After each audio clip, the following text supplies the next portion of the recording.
Board of County Commissioners acts as a quasi-judicial body when it hears requests for rezoning and conditional use permits. Applicants must provide competent, substantial evidence establishing facts or expert witness opinion testimony showing that the request meets the zoning code and comprehensive plan criteria. Opponents must also testify as to facts or provide expert testimony whether they like or dislike a request is not competent evidence. The board must then decide whether the evidence demonstrates consistency and compatibility with the comprehensive plan and the existing rules in the zoning ordinance, property adjacent to the property to be rezoned, and the actual development of the surrounding area. The board cannot consider speculation, non-expert opinion testimony, or poll the audience by asking those in favor or opposed to stand up or raise their hands. If a commissioner has had communications regarding a rezoning or conditional use permit request before the board, the commissioner must disclose the subject of the communication and the identity of the person, group, or entity with whom the communication took place before the board takes action on the request. Likewise, if a commissioner has made a site visit, inspection, or investigation, the commissioner must disclose that fact before the board takes action on the request. Each applicant is allowed a total of 15 minutes to present their request, unless time is extended by majority vote of the board. The applicant may reserve any portion of the 15 minutes for rebuttal. Other speakers are allowed 5 minutes to speak. Speakers may not pass their time to someone else in order to give that person more time to speak. Welcome, everyone, to the Thursday, March 13th meeting for the Planning and Zoning for the Board of County Commissioners. Our invocation tonight will be by Pastor Lucas Almeida. Did I say that right, sir? And you're at, you're at Central Baptist Church, sir. That's right. Let's pray. Lord, I pray unto you, the triune God of the universe, who alone has immortality, who reigns through Christ far above all rulers, authority and power and dominion, and above every name that is named, not only in this age, but also in the age to come. Lord, I recognize your power today, but I also recognize your wisdom, appointing government to extend your purposes on earth. One of the ways you have determined that you will do this is through the leadership of civil magistrates. Father, I pray today for the Brevard Board of County Commissioners. I thank you for this body of servants present here. I pray that they would be greatly blessed, and I pray that they would come together to make decisions on our behalf that are beneficial and benevolent for our county.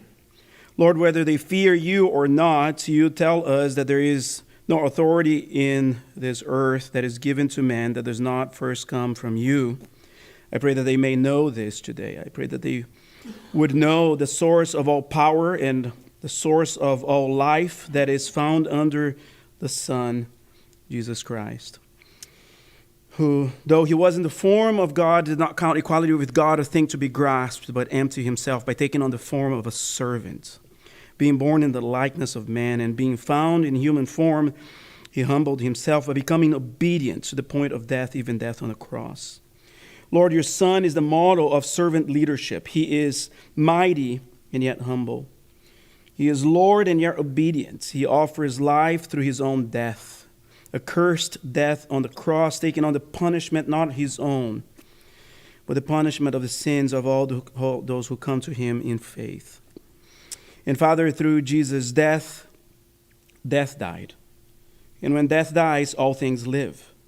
I'm thankful for a faith that is interested in human flourishing. I pray that this body would share this conviction.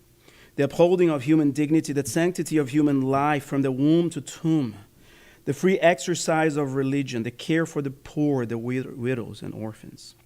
Father, I pray for Brevard County, that this county would be known as a county where the rights that were first endowed to us by our Creator are protected and promoted by the governing authorities. I pray that Brevard County would be known by this world as a beacon of lights, and that they would know that there is a God in heaven here in Brevard County who loves his creation and who is willing to save and redeem all who will come to you through Christ. I pray in the name of Jesus. Amen. Thank you, sir, very much. Please join me in the Pledge of Allegiance. I pledge allegiance to the flag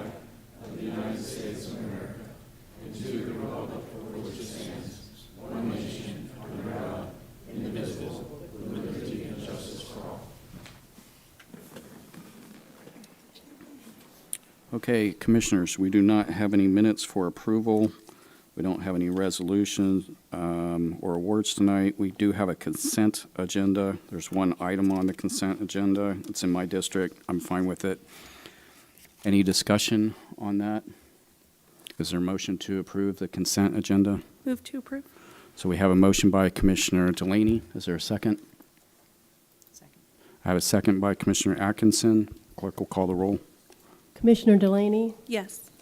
Vice Chair Goodson, Yes. Commissioner Atkinson, Yes. Commissioner Altman, Yes. Chairman Feltner. Yes, and we'll show that passes 5-0. Thank you. I don't have any cards on the public comment, so we will go right into the hearings, and we'll start with H1. Trina? Good evening, Commissioners. H1 and H2 are companion applications. I will read them into the record together. However, they will need a separate approval. Cameron and Courtney Parker request a small-scale comprehensive plan amendment under 24S.18 to change the future land use designation from Res 1 to 2.5 acres to Res 1 under application number 24SS00018 located in District 1. Cameron and Courtney Parker request a change of zoning classification from GU to RR1 under zoning application 24Z00068 located in District 1. Okay, and we have the applicant here tonight, Cameron Parker. Okay. I don't know if the Commissioner will have questions for you. Commissioner Delaney, do you have any questions? No? Is there any discussion on the item? No. Commissioner, it's your district. Thank you. I just wanted to say welcome to the neighborhood. You're one of my neighbors, and so it's you guys are gonna love it. So I would like to move to approve this. Okay, so I think we need a separate motion for H1 and H2. So just do your motion for H1. Sure. I would like to, move to approve H1. Do I have to say the whole thing? I don't have it in front of me. I'm trying to. No, get that's to it. sufficient. That's okay. Okay. All right. Okay, so we have a motion by Commissioner Delaney on H1. Is there a second? Second. Okay, we have a second by Commissioner Atkinson. Clerk will call the roll. Commissioner Delaney, Yes. Vice Chair Goodson, Yes. Commissioner Atkinson, Yes. Commissioner Altman, Yes. Chairman Feltner. Yes, we'll show that one approved. Commissioner on H2. I would like to move to approve the requested change of zoning classification from GU to RR1.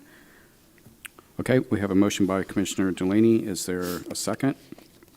We have a second by Commissioner Atkinson. Clerk will call the roll. Commissioner Delaney, Yes. Vice Chair Goodson, Yes. Commissioner Atkinson, Yes. Commissioner Altman, Yes. Chairman Feltner. Yes, and we'll show that one also passes 5-0. Congratulations. Welcome to the neighborhood. Okay. All right, Trina, H3. Item H3 is Robert and Michelle Matthias, represented by Thomas Brandon, request a change in zoning classification from EU and AU to all EU under application 24Z00067 located in District 2.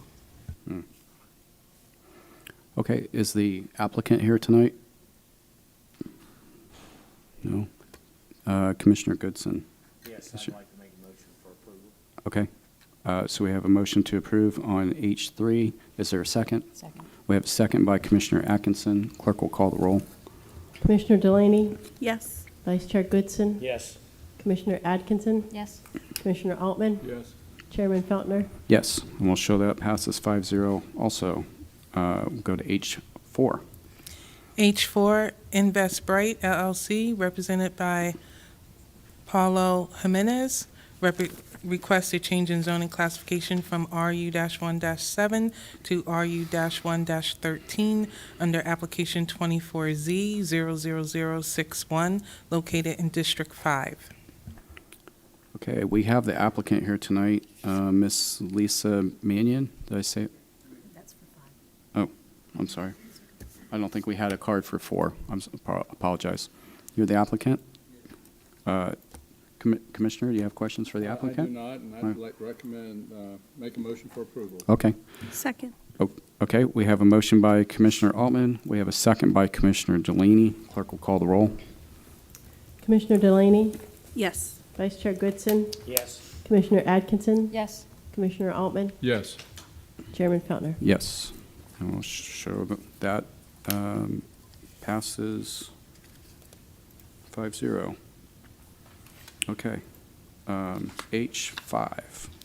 H5 is Lisa and Christopher Manion, request a change in zoning classification from GU to AU under application 24Z00053, located in District 1. Okay. Now I have the card for Lisa Manion. That's District 1. Okay, is the applicant here tonight, ma'am?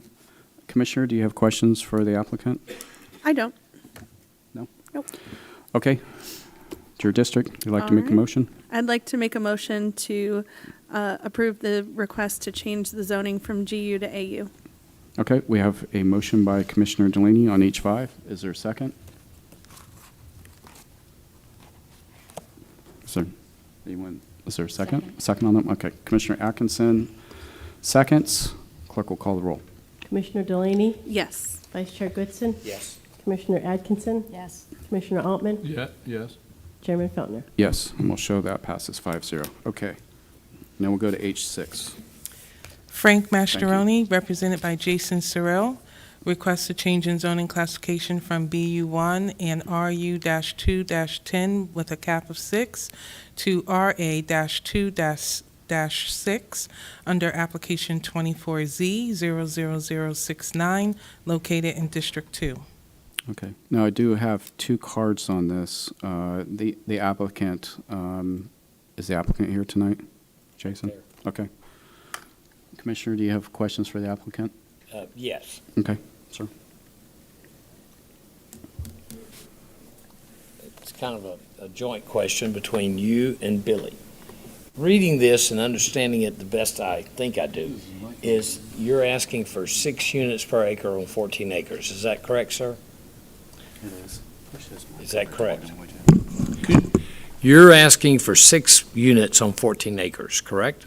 It's a density cap, correct. Jason Searl, Gray Robinson, 1795 West NASA Boulevard, Melbourne, here this evening on behalf of the property purchaser from the property owner, Mr. Mastroianni. But yes, correct.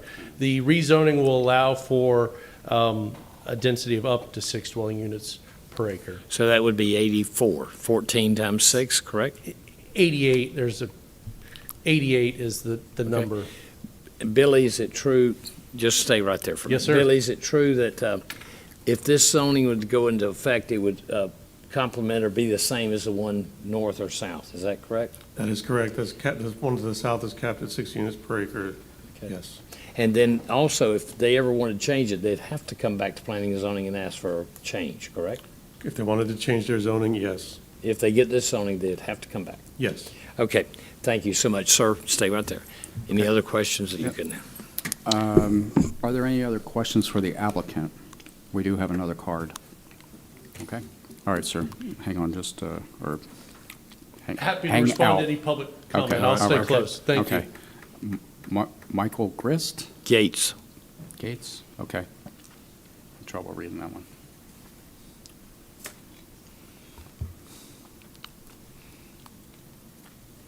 Good evening. Thank you Yes, sir. for the opportunity to speak to you. I would say that beginning with my request, I have consulted with consultants about this item, and I'm going to present to you that information. Will you pull the microphone a little closer to you, sir? This microphone, you could just pull it over. Sure. There Is you that go. better? That is better. Great. First of all, a little bit about me, and it is I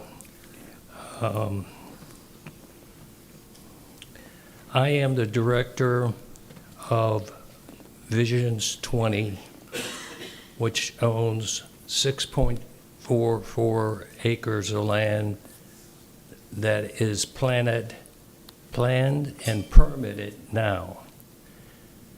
Okay? In regards to that, we know for a fact that there is another way to change the zoning without this happening under their propositions. I will just say that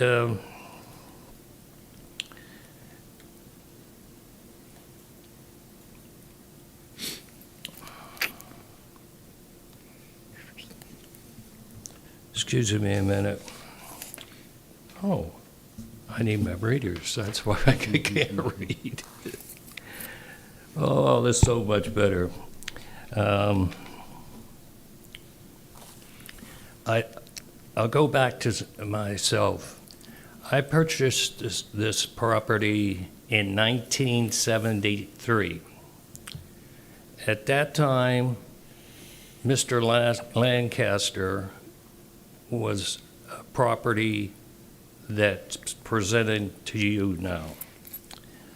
I came to Brevard County in 1967, and at that time, I entered the real estate business in 1973. That is the aspect of me buying that property at that time. I came and I was a real estate broker in 1973. In 1978, I got my designation, the highest designation for commercial real estate, called a CCIM. My number was 849, and when I got that number, I was building as a developer at the time. So developing in Brevard County, I know a lot about. So in consulting with these consultants, the rezoning request for tax account 26001818, owned by Frank, and pending his application, the property owner by Vision 20 is 330 feet from the subject zoning. The subject property has been zoned BU1 general commercial, RU2.10 multifamily, capped at 6 since 1996. The rezoning application for your consideration requests a change in the zoning designation from BU1 on the acres to RU210 cap of 6. I have a few minutes. Yes, please. Thank you. On the remaining 11.92 acres. The applicant claims in its application it wishes to correct the inconsistency currently with the existing future land map designation and carrying forward the intent of 6 units per acre per density. However, the applicant has presented and the refusal limited to the entire site to 6 units on the site. The applicant merely needs to change BU1 to RA-2-6, limits the density to 6 units per acre. To achieve that, claims he wants to build allegedly townhomes on 6 units to the acre for a total of 88 units. RU2-10 allows single-family attachment homes, and also allows attached single-family if a smaller component is commercial per section 21-06.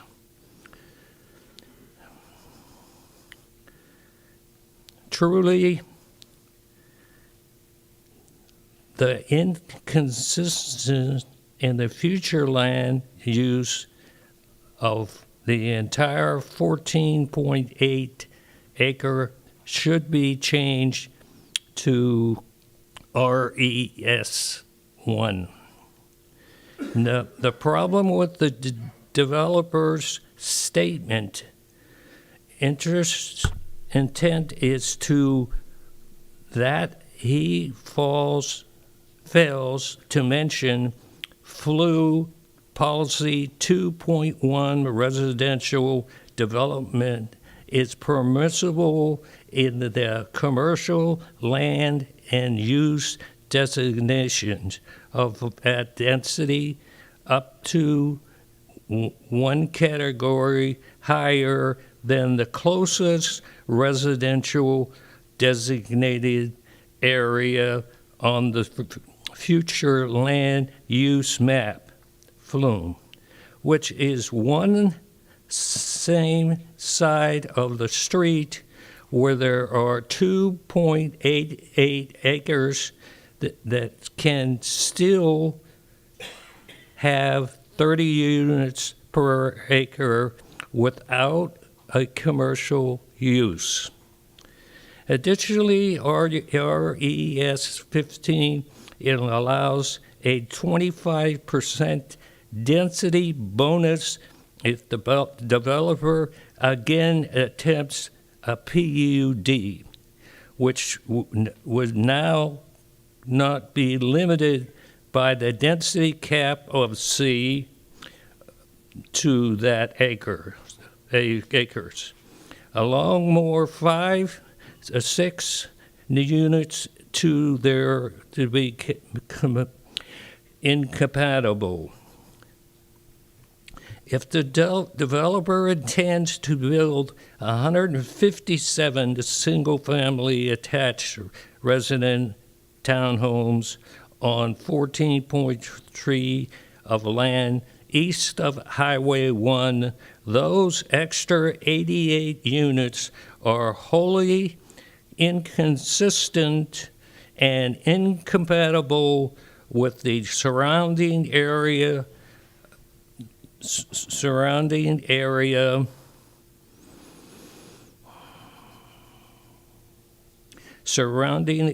with the county comprehensive plan and development in the coastal area.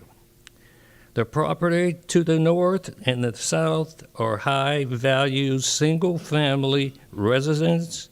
More specifically, the subject property is located next to 5 single-family homes to the north, valued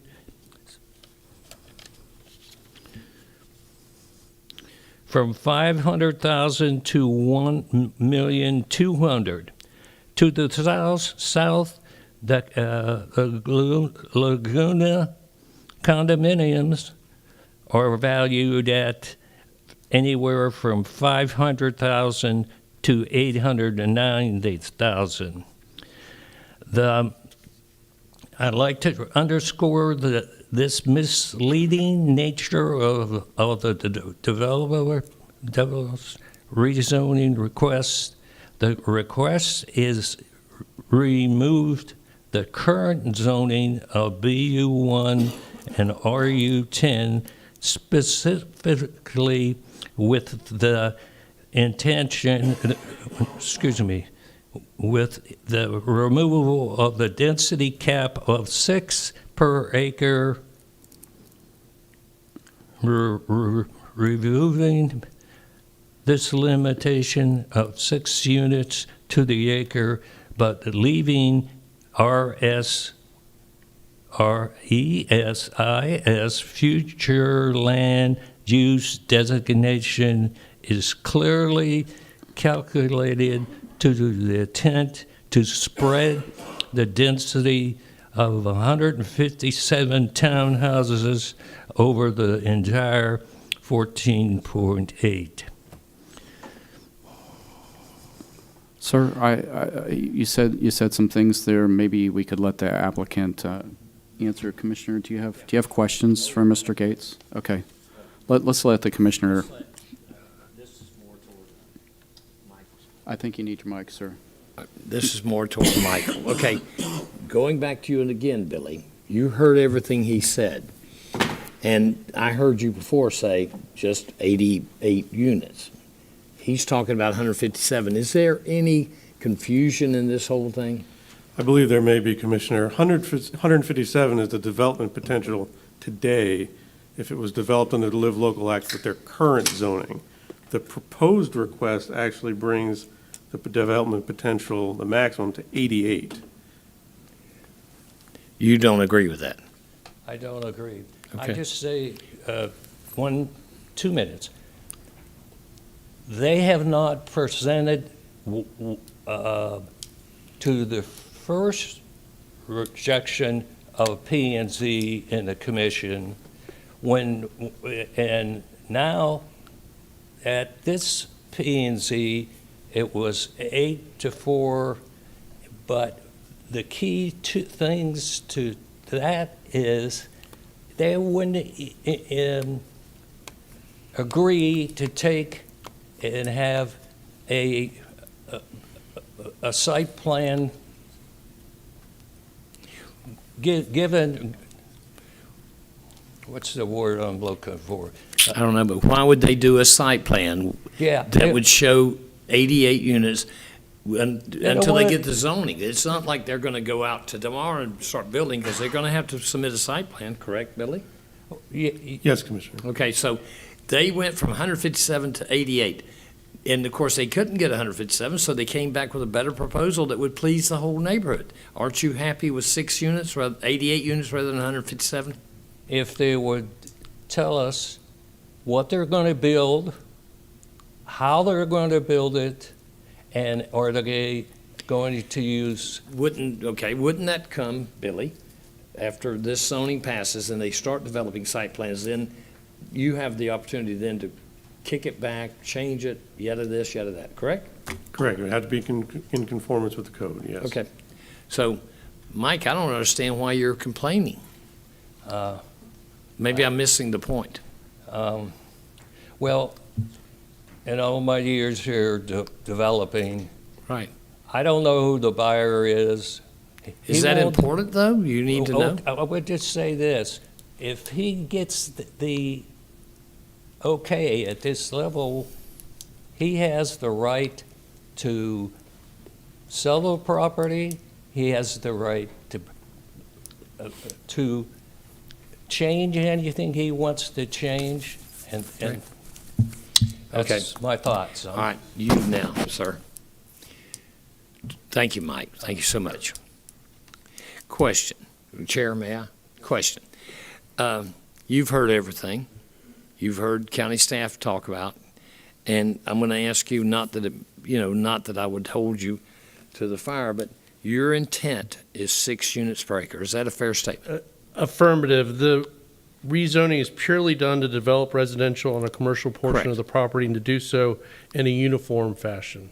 And your intent is to develop it, not sell it, I assume, correct? Correct. The intent is to develop single-family attached, which provides a transition between the multifamily to our south and the single-family to our Do you have an north. opinion what those will cost, or what are you going to, I know I that. do not. It would only be speculation. All right, okay, I have no other questions. I would like to make a motion for approval. Okay, we have a motion by Commissioner Goodson. Is there a second? We have a second by Commissioner Atkinson. Clerk will call the roll. Commissioner you, Billy. Delaney, Yes. Vice Chair Goodson. Yes. Commissioner Atkinson. Yes. Commissioner Altman. Yes.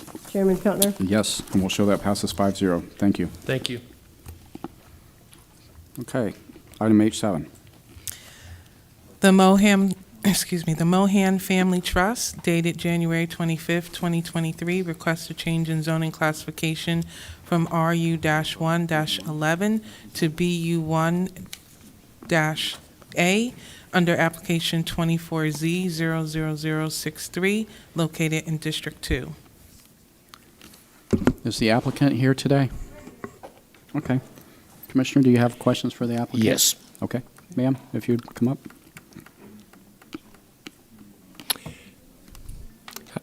How are you, ma'am? Good, how are you guys?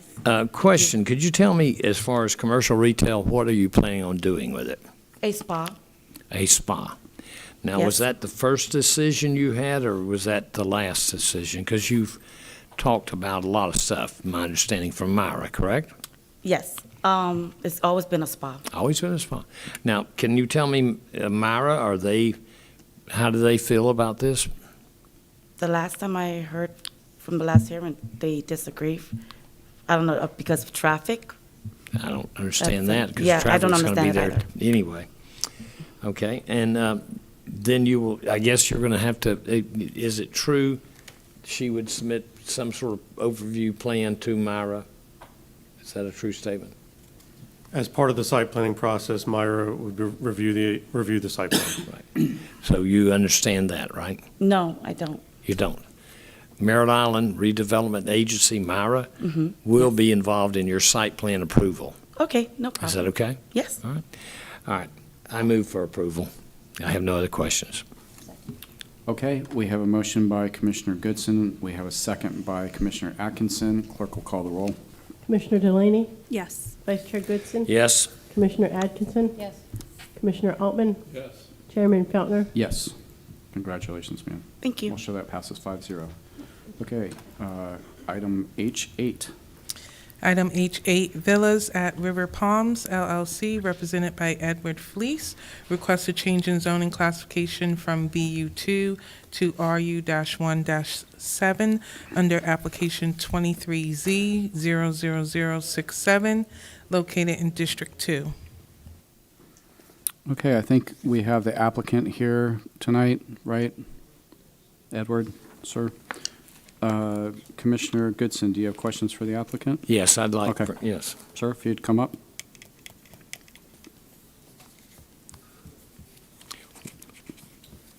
Good Ed evening. Fleis, office at 1275 South Patrick Drive in Satellite Beach.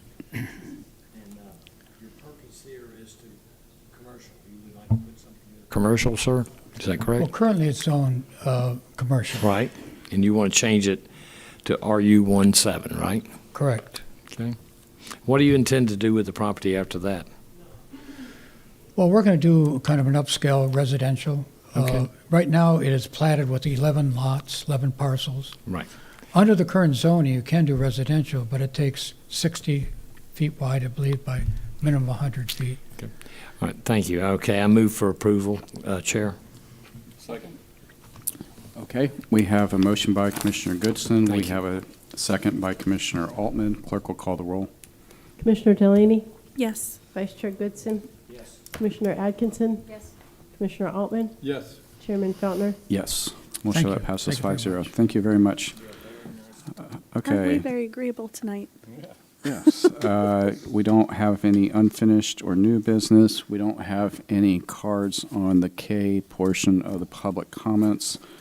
We will go into board report. Mr. County Manager. I do not have any report. Okay. Mr. County Attorney. No report, sir. Okay. Commissioner Delaney. Yes, thank you. So I participated in a meeting today with some of the healthcare leaders in the county, and I just wanted to give you guys a little update of what I heard. And a lot of this is about the planning and what do we do about Orlando Health Hospital. The Department of Health was very concerned about maternity and where those moms are going to go to deliver their babies. Parish, the closure is going to cause a lot of issues for them, being our only public hospital. They don't have the finances to fully staff themselves. So right now they only have, I believe it's 109 of the beds staffed. And so they're going to be needing, if they're going to be expected to take on more, they're going to be needing additional finances. Health First, they are pretty much operating at pretty high capacity. 90% in Vieira, 70% at Cape Canaveral, 85% at Holmes, 95% in Palm Bay. They do have some things that they're working on, thankfully, for expanding some of their capacity. They're talking about renovating their Tower A, and that is going to expand 26 to 32 beds. And as the letter states that they sent us a letter, they're working on some other things and trying to partner with Parish to expand some of the services up there.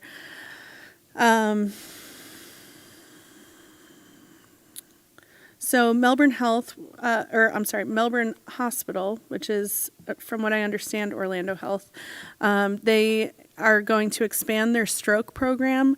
They cannot expand their OB, and they are going to be transferring 50 to 55 jobs from Rockledge to Melbourne.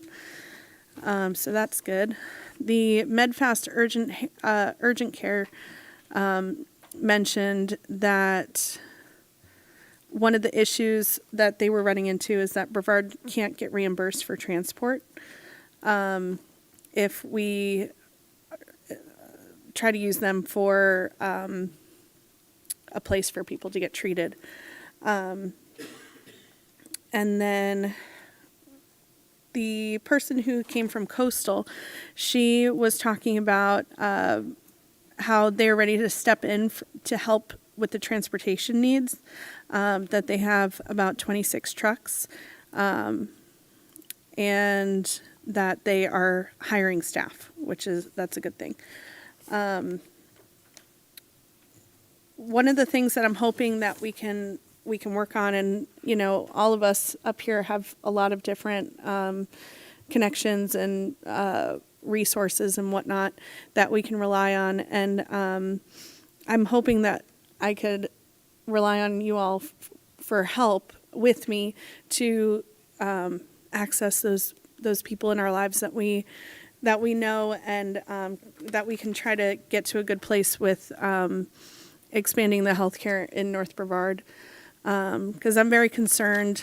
One of the things that they talked about was adding a helicopter, which that's really great. Health First is going to add a helicopter, from what I understand. But they can't transport in a helicopter if it's raining or if the weather is bad. So while that's definitely helpful, and thank you so much for that, Health First, there's a lot of need. And so my other question and comment for tonight was, after this call today, it's made it extremely clear to me that we have got to get to a better place with our fire department. And with the letter that we received from the magistrate. I didn't know if anybody would be interested in having another executive session to see if we could communicate about our where we are with fire negotiations. Well, first of all, has everyone seen the information that Commissioner Delaney is referring to? Okay. Is there any other comment on that? Anything from Morris? Is that something that's appropriate at this stage? We're technically still in the negotiation period right now, even though we're at impasse. We've had a hearing. Briefings are due to be submitted by the parties by April 11th, with the magistrate to issue a recommendation within 30 days following that. So the board can always have a meeting and give direction. You know, we can negotiate at any point in time up until such time as magistrate issues a recommendation and one of the parties rejects all or part of it, at which point everything stops, because the board will then be acting as a neutral decider of the ultimate issue between the parties, and you'll have no communications with either the management team or the union. When is the magistrate's final recommendation due? Briefs are due by April 11th. The magistrate's supposed to issue the recommendation within 30 days, so no later than May 11th, but it could be sooner. Okay, so there's some time from, I mean, what was sent so far was, from him, was, here's my early thoughts on things, right? It's not the final. That appeared to be an effort by him to get the attorneys together to come to some kind of resolution. Okay. And give some suggestions as far as almost acting as a mediator. Okay, what's the pleasure of the board here on this?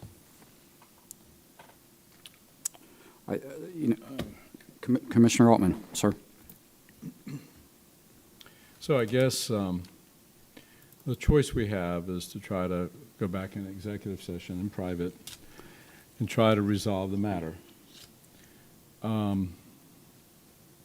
which really has implications on assessment fees, property tax rates, a budget, and those would have to be discussed in private. First, hearing a recommendation from the special magistrate. Nobody knows what's going to happen there. And either we agree or then we become the judge, and that takes place in public. And I think we'll have to have some tough discussions on property taxes and assessment fees and what have you. And from what I remember in the last executive session, there was some discomfort talking about those in private. I mean, we're not going to be able to commit to a fee or a tax in private. I'm just speaking from the heart. Right. Because I'm with you, I understand, and I don't mind going into executive session again and trying to come up with something. But it's my clear understanding that there's going to be some serious policy decisions that we're going to have to make to fix this problem. Either serious cuts and or serious revenue increase implications. And I think that might be hard to do in private. That might bring a lot of criticism on us. And maybe the best place to do this be right out in public. You know, that fits with. I'm all for that. And so, am I wrong about that? I mean, what are the downsides of that? I mean, what are the downsides of us coming into a? I mean, I don't know. It's very rare, isn't it? From my understanding, it's extremely rare that that's happened. I'm sorry, exactly what are you asking about doing in public? Well, if we go to impasse. Right, which we're in. We're in, and the special magistrate gives a recommendation. Yes. We either accept that. Right. Which may include having to raise taxes. So that would have to be done in public.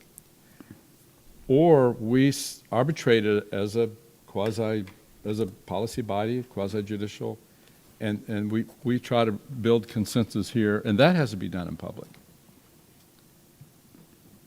So I think the question we have, and I'm not opposed to executive session. I mean, I'm ready to go and try to get something out, but we would have to, wouldn't we, Frank, cut me wrong, wouldn't we have to agree on either budget cuts or tax increases, perhaps, or not accepting the offer? I mean, what are our choices? And you have to consider those things, but obviously you have to go through the statutory budget approval process, Right, and there are certain right. decisions you can't make until you reach those noticed hearings and things like that. So anything you decide prior to that would be. Doesn't have any. You would have to, in good faith, if you approve an agreement, you've got to, in good faith, try to fund it. But there's a pretty high likelihood you'll be looking at a 1-year agreement with new negotiations starting up right after this. So. But maybe in a we could come up with some sort of compromise in public, even though, and then we go into I just worry that we get criticized, that's all. And I'm a believer in doing things out in public and transparent. Is there any downside to that? Well, no, and in fact, you'll be required to, when the magistrate recommendation comes out, if one or both sides reject any or all of it, then it will come to you, and it will have to be a hearing in public. But so when the magistrate makes a decision, will he factor in people's property taxes or what they're paying? I mean, they don't have the authority to raise taxes or raise fees. They don't have that authority. They are supposed to strongly consider ability to pay, so that should be considered in the. Now, what does that mean, ability to pay? Does that mean ability to raise the tax or ability to pay within the tax? Historically, that looks at county budgetary constraints, what your budgets have historically been, limitations on budget. I know in Brevard County specifically, they've looked to things like the charter cap and its existence, which but I don't have any idea how this magistrate will, apply those constraints in determining that. If I could chime in, the first point he makes is without prejudging this matter, one might argue that under the circumstances, it would be hard to make the case for an inability to pay. So he literally says this in his letter.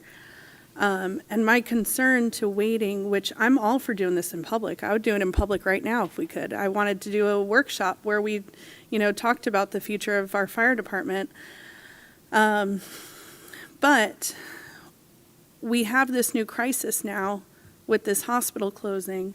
And when our fire department is so vulnerable and fragile right now, I just really feel like if we can take something off of everyone's plates, if we can, get to a place with our fire department where there's some clear future, that helps us be able to focus on, and helps our fire leadership be able to focus on the problem at hand, which is, how we're going to handle a hospital shutting down. Because that's 2 months away. So 2 more months, and the hospital closes April 7th if there's no extension.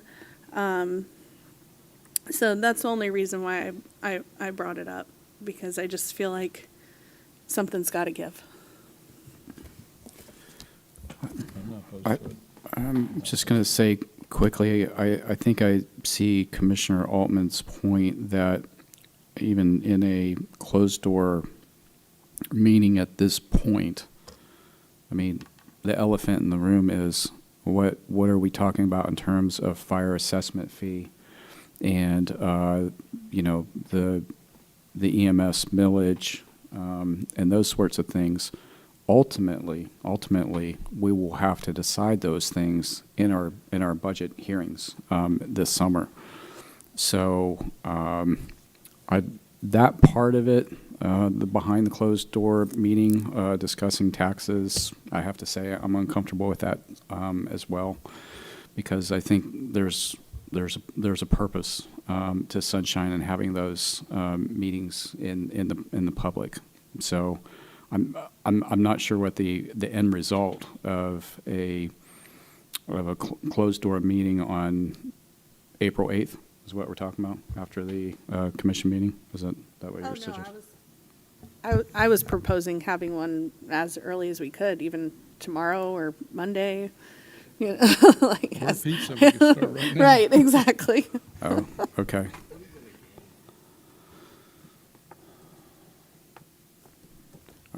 All right, Commissioner, I think that's something the board's going to have to continue to think about tonight. I'm just not hearing anything else.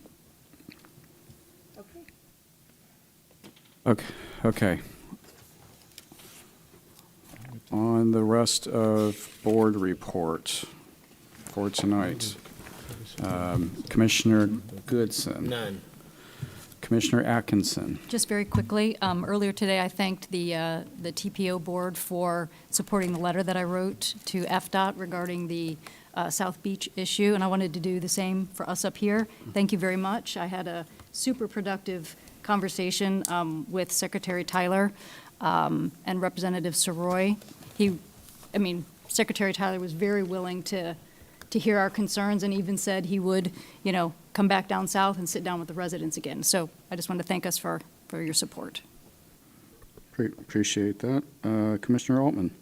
I was unable to go because we had a meeting and didn't want to miss that, but I got reports from folks that went that Space Day up in Tallahassee went really well. The members gave all the teams that were sent up there with Space Florida a very positive review, and there's still a lot of support for space stuff. I think Brevard Day was today, or we had this meeting. Yeah, this week. Yeah. Unfortunately, missed that. But our local community is working real hard to You missed spread Laura the word. Lee's shrimp. What's that? I think you missed Laura Lee's shrimp. I know. Yeah. That's a lot to miss, too. But maybe next year. I remember when I worked for Rich, we gave every member the shuttle quarters, and with the to commemorate the shuttle, and a couple of them gave it back because they were afraid it was a gift. And that was a funny thing when they brought them back downstairs. So that tells you what the 2009-10 legislative sessions were like. Question, Chair. Sir. Yeah. Question. Commissioner Altman, would you take it upon you to come back to the board and tell us how much money the SpaceX and Blue Origin is asking out of the budget so we could compare it to the cost of the sewer line on Merritt Island? Yeah, I'd be more than happy to. I'd like to if know. that's I'd like to public, know. I know. I don't know. Yeah, I'll find out. It's probably, if they're asking for a request of taxpayers' money, it's going to show on the budget. Yeah, and it might be zero. I'm just curious to Are know. you talking about Space Florida appropriation that they're asking for? Yeah, right now? Yeah, Okay. All right. and that would imply to me how if they're not paying a penny for that sewer line, that would inform me something smells. Yeah, it's my understanding too that they're not asking us to provide the sewer line for free. They will be because that's an enterprise but where's fund. the money? I don't where's think the we're money coming allowed from? to give them sewer because under the bonds and under the enterprise system under a public utility, I don't think we're allowed to give it away. Can you comment on that, Frank? No comment. That's a complicated issue, and because they are not currently within the jurisdiction of the utility. So there's different rules that apply, and honestly, I don't have the answer to that off the top of my head. I don't know, Morris, if you could add anything to that. I'm not sure about the outstanding bond covenants with that particular, facility or what's out there, but generally speaking, if there is any indebtedness, one of the bond covenants is that you can't waive those connection fees for sure. They have to be treated like everybody else. Well, that's fine. Well, if they're getting money from the taxpayers, that's all I'm asking. They're asking for other needs with the state, and I hope they give them to them. But Well, the other needs are fine, but if they're not going to pay a penny on the sewer line, it's $150 million, and it's coming from state taxpayers, I would like for people to know that. Yeah, I'll see what I can find out. Make sure that's in public. Yeah, sometimes economic incentive dollars has some sort, they fall under a different cloak, but I'll find out. Those are good questions. And I think I'd be very pleased to report that back to the board. I mean, they have the appropriation in now. They are, so, they are requesting for infrastructure support. It's a very competitive environment. We know that Texas is really throwing a lot on the table. We don't want to lose launches, so I'll see what they're doing to help preserve that. I do think commerce. I mean, there were a lot of people at the table there. I would say that the governor is very motivated by way of Space Florida to protect space here in Brevard County, or I should say in the state of Florida. Okay. That's, I don't have anything else in addition to that. Thank you, everybody, very much, and we'll see you next time. The opinions expressed by any member of the public during any period of public comment do not necessarily reflect the views or opinions of the Board of County Commissioners of Brevard County, Florida, Space Coast Government Television, or the program sponsor, and are solely those of the presenter. The Board of County Commissioners of Brevard County, Florida, Space Coast Government Television, and the program sponsor hereby expressly disclaim any and all responsibility or liability for any defamatory or slanderous statements expressed by any member of the public during any such period.